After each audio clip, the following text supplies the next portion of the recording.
തിരഞ്ഞെടുപ്പ് ചൂടിലേക്ക് കേരളം. NDA പ്രകടന പത്രിക പുറത്തിറക്കാൻ അടുത്ത മാസം 6-ന് പ്രധാനമന്ത്രി നരേന്ദ്രമോദി കൊച്ചിയിൽ.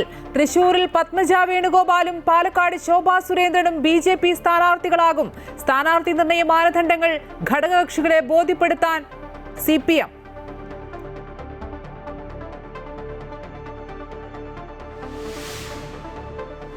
IS അടക്കമുള്ള ഭീകര സംഘടനകൾ ഇന്ത്യയെ ലക്ഷ്യമിടുന്നുവെന്ന് കേന്ദ്ര സർക്കാർ. രാജ്യത്തെ ആദ്യത്തെ സമഗ്ര തീവ്രവാദ വിരുദ്ധ നയം പ്രഹാർ കേന്ദ്ര ആഭ്യന്തര മന്ത്രാലയം പുറത്തിറക്കി. ചില രാജ്യങ്ങൾ ഭീകരത ഉപകരണമാക്കുന്നുവെന്ന് ആഭ്യന്തര മന്ത്രാലയം. ലഷ്കർ-e-തൊയ്ബ രാജ്യത്ത് വൻ സ്ഫോടനങ്ങൾക്ക് പദ്ധതിയിട്ടെന്ന് അറസ്റ്റിലായ ഭീകരൻ ഉമർ ഫറൂഖിന്റെ മൊഴി.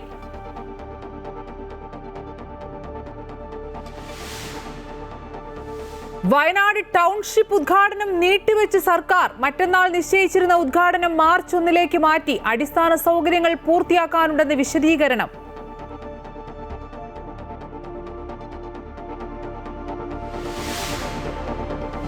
ശബരിമല സ്വർണ്ണക്കൊള്ളയിൽ സഭ സ്തംഭിപ്പിച്ച് പ്രതിപക്ഷം. ആചാരലംഘനത്തിന് കൂട്ടുനിൽക്കാത്തതിനാൽ സർക്കാർ തന്ത്രിയോട് പ്രതികാരം ചെയ്തെന്ന് പ്രതിപക്ഷം.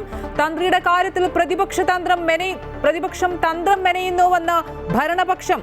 തന്ത്രിക്ക് വേണ്ടി കോൺഗ്രസിന്റെയും BJPയുടെയും വക്കാലത്തെന്ന് MP രാജേഷ്.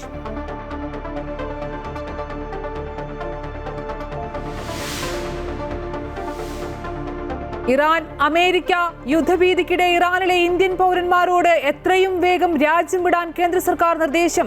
മെക്സിക്കോയിൽ സംഘർഷം തുടരുന്നു. വാഹനങ്ങൾക്കും കെട്ടിടങ്ങൾക്കും തീയിട്ടു.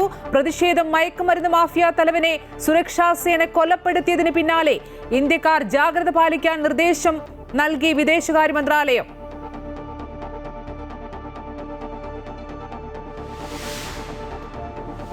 ആറ്റുകാൽ പൊങ്കാല മഹോത്സവത്തിന് തുടക്കം. ദേവിയെ കാപ്പുകെട്ടി കുടിയിരുത്തി. ആറ്റുകാൽ ക്ഷേത്രത്തിലേക്ക് വൻ ഭക്തജന തിരക്ക്.